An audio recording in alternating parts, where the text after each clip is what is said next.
Shalom amigos, les habla Sergio Bacari del canal Un Bacari Suelto en Israel, otra vez con la Biblia, otro domingo con un paseo histórico. Amigos, me siento como un rey entrando a una ciudad bíblica y enseguida les voy a contar de qué se trata. Este lugar estaba reconocido hasta hace muy poco tiempo como Bet Kiafa, una de las ciudades de Judea de la época bíblica. Pero ahora, con este hallazgo arqueológico que estoy transitando en este momento, una segunda puerta a la ciudad, los arqueólogos y la ciencia llegó a la conclusión de que este sitio está identificado como el bíblico Sha'araim, que es 3 veces mencionado en la Biblia. Sí, amigos, actual hallazgo arqueológico y también histórico. En esta ciudad vivió el primer rey de Israel, Shaul, cuando se estaba preparando para la guerra contra los filisteos, aquella batalla épica que al final el pastor David venció a Goliat, al gigante. Esta ciudad por la cual pasó luego David como rey y su hijo, el tercer rey de Israel, Shlomo. ¿Cómo llegaron a la conclusión? Durante muchísimos años, todo este sitio que enseguida les voy a mostrar estaba reconocido con una entrada a la ciudad. Las entradas a la ciudad, ustedes saben cómo estaban construidas y qué significado tenían, qué importancia tenían en la antigüedad. En las últimas excavaciones acaban de descubrir otra puerta, otra entrada a la ciudad, algo único en todas las ciudades bíblicas. En hebreo, puerta o entrada se dice Sha'ar. O sea que si tenemos 2 entradas a esta ciudad, se la conoce como Sha'araim. Aquella ciudad que, como les dije, está mencionada 3 veces en la Biblia. ¿Qué me dicen, amigos? Vamos a hacer un recorrido por este lugar. Les voy a contar en breve de qué se trata y cuáles fueron los hallazgos arqueológicos de este lugar, para luego pasar a contarles sobre el primer rey de Israel, Shaul, que vivió aquí, y les voy a contar algo que ni se lo imaginan. Por lo general, la connotación con el rey Shaul es siempre negativa. Nosotros sabemos que era una persona que el mal lo atacaba seguido, que persiguió a David, que fue un mal rey, que Dios no lo dejó seguir siendo rey y ungió al rey David mientras él era el rey de Israel. Pero amigos, yo les voy a contar algo que quizás ustedes no sepan y que para mí es un descubrimiento también. El rey Saúl fue la persona más familiar de todo este libro que tengo en la mano, de la Biblia entera. Sí, es la persona que para mí cuidó, protegió su núcleo familiar a la perfección, a pesar de todo lo que se cree. Y eso se los voy a demostrar mientras caminamos por este lugar histórico y les muestre otros paisajes. Amigos, estoy feliz. Porque está el sol y es verano, porque estoy solo en este lugar, porque estoy recorriendo lugares que recorrió el rey Saúl, el rey David, el rey Salomón y muchísimos después, porque los traigo a ustedes conmigo aquí en el hombro para que recorran esto y sean los primeros en el mundo en verlo.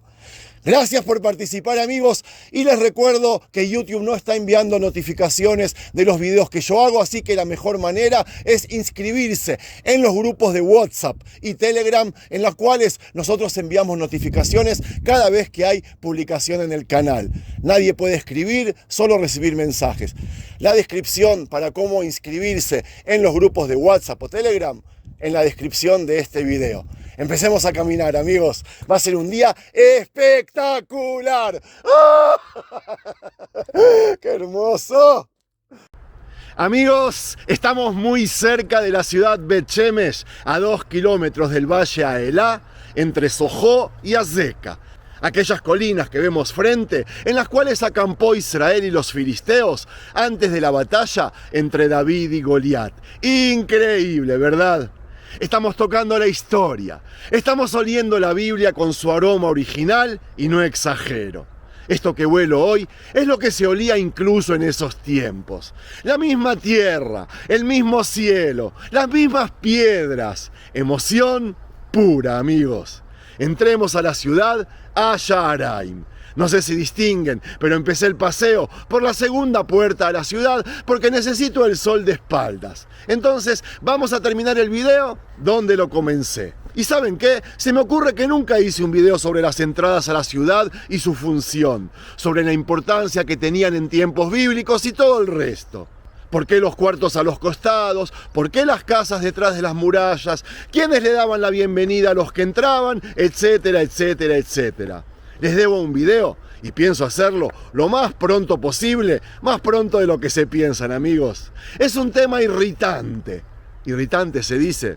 No importa. Lo que sí importa es que se acaba de identificar a este lugar como la ciudad bíblica Sha'araim, por su ubicación estratégica a 325 metros de altura, por encima de una ruta principal. Se trató de un lugar súper importante para vivir y gobernar. Al hacer estudio del ADN, de los descubrimientos que se hallaron aquí mismo, se sabe que este asentamiento data de la época del primer templo exactamente. Se descubrió una inscripción con el nombre de un personaje bíblico y otra con conceptos que solo se conocían en esos tiempos que les estoy diciendo ahora. Otros hallazgos del lugar son las casas construidas en las murallas, algo común a esos tiempos, sobre una muralla que es doble y que en hebreo es conocida como Homat Sogrim. Se trata del mismo tipo de construcción en cuanto a la entrada a la ciudad como dentro de la misma. Una edificación idéntica a las ciudades de la tierra de Israel en tiempos de Salomón y también un poco antes. Pero esta ciudad, amigos, se diferencia de todo el resto de las ciudades por la segunda puerta en el occidente. Y eso demuestra lo importante que era esta ciudad en tiempos de reyes. 3 veces es citada esta ciudad en la Biblia. En la lista de ciudades de la tribu de Judea, luego que David mató a Goliat, como les dije antes, y en Crónicas, entre las ciudades que heredó la tribu de Shimón. Por su tamaño e importancia histórica, no cabe dudas que aquí vivió Shaul mientras esperaba a los filisteos. Y respecto a David y Salomón, si bien no se puede saber con exactitud que vivieron aquí, pero que estuvieron, no hay dudas. Eso respecto a esta ciudad Sha'araim. Y ahora quiero abarcar el tema del video, que es sobre Shaul y su rol como padre de familia. A nosotros siempre nos gustó decir cuán loco estaba Shaul, que se trató de un personaje trágico, que Dios le hizo la vida imposible. Y yo opino que hay algo que la gente nunca puso atención en cuanto al primer rey. En nuestra cabeza, Génesis es un libro dedicado a la familia, ¿verdad? Allí están relatadas todas las historias de nuestros patriarcas y matriarcas, sus relaciones entre ellos y sus hijos, familias. Y yo opino que el libro de Samuel, no es menos importante en cuanto a eso. Y hasta diría que es más familiero aún. Se trata del libro de la familia per excellence. Un libro que, si le prestamos más atención, es el ejemplar a seguir, y no estoy bromeando, amigos. A través de todo el libro vamos a encontrar citas sobre la relación entre padre e hijos. Amigos, estoy descubriendo este lugar junto a ustedes. ¿Vieron qué belleza? El libro comienza con la historia de Hannah y su relación con Shmuel.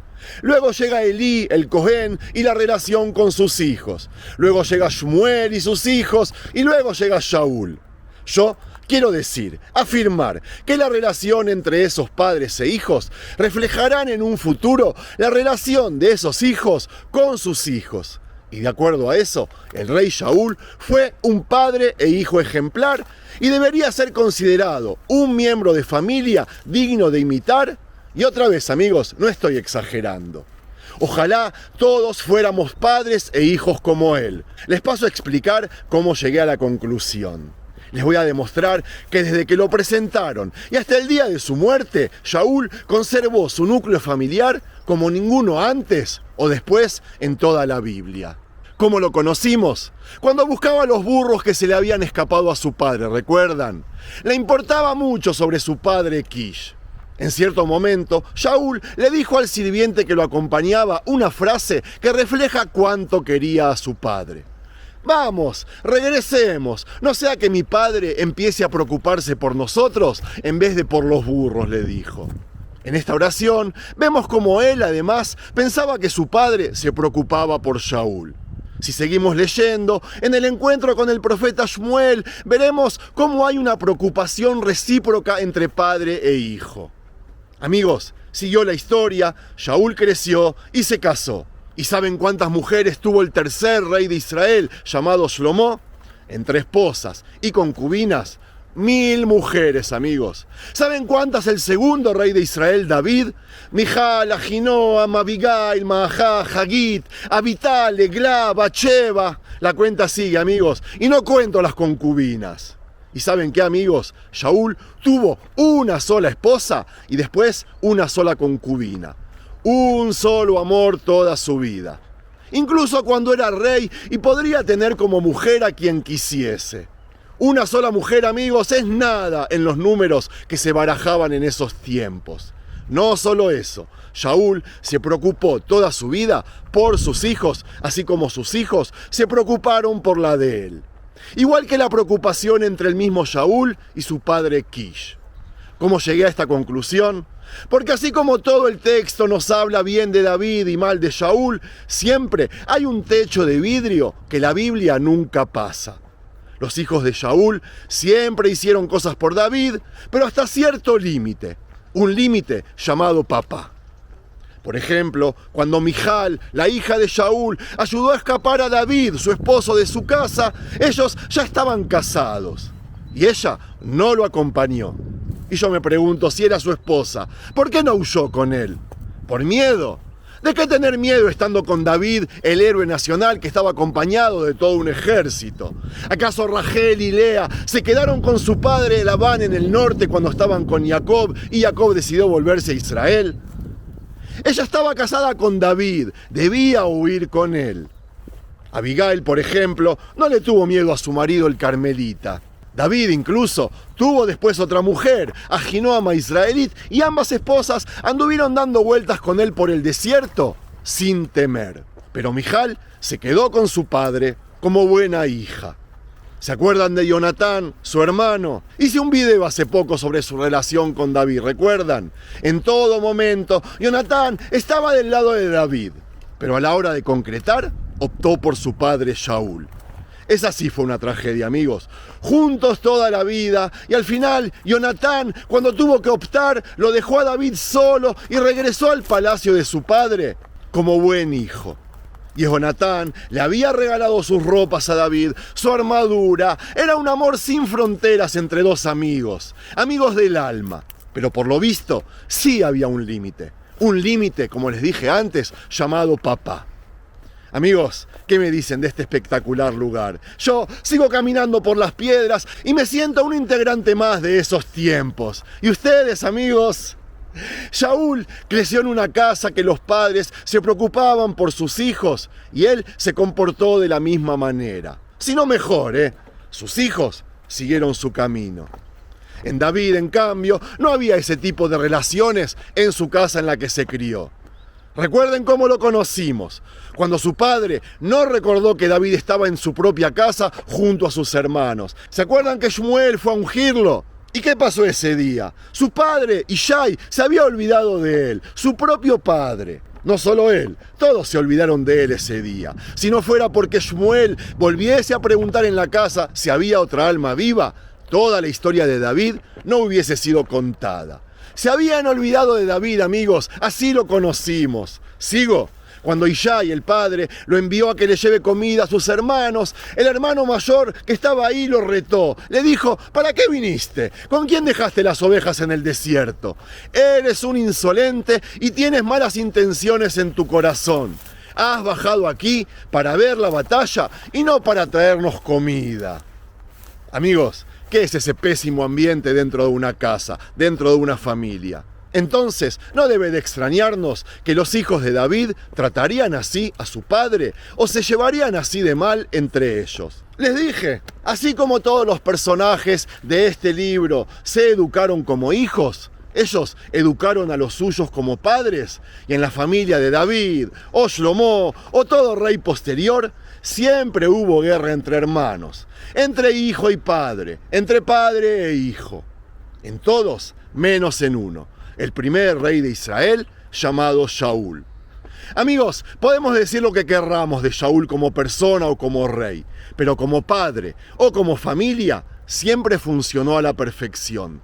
Tan perfecto que incluso la Biblia nos relató cómo padre e hijos murieron juntos. Sí, me estoy refiriendo al 1 de Samuel 31:6, cuando nos describió aquel momento tan pero tan simbólico. Vayamat Shaul beshloshet banav, benose keilab, gam kol anashav, vayomahu yachdav. Y ese día, Saúl, sus 3 hijos, su escudero y todos sus hombres murieron juntos. Amigos, espero que les haya gustado este video y este material. De ser así, no se olviden de regalarme un me gusta. Shalom.